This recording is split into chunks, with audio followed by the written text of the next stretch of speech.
3, 2, 1.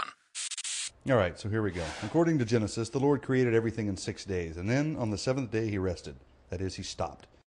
Doesn't mean he took a nap. It means he rested from the work he had done on the previous 6 days. So he blessed that day and he set it apart way back when everything was still perfect, right? Right. 1 day out of 7. Later, I don't know, around 2,500 years or so, way after Adam and Eve ate the forbidden fruit and sin was everywhere, Moses pops up on the scene, hikes up Mount Sinai, and receives 10 commandments from the Lord himself, written by his very finger.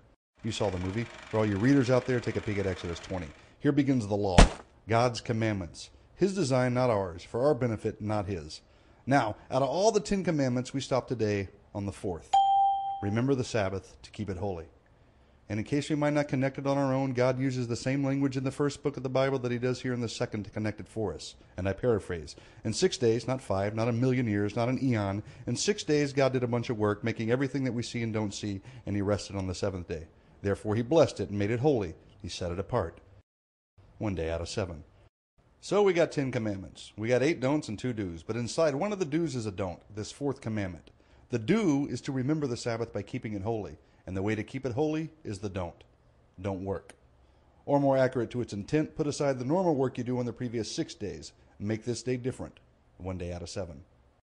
Okay, so let's leap forward about 1,500 years or so to Mark chapter 2. And you'll see that Jesus says, quite frankly, man wasn't made for the Sabbath, but Sabbath was made for the man. Sabbath was made for the man. Huh.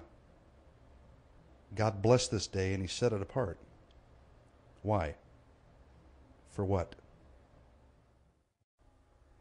Well, perhaps it's a date.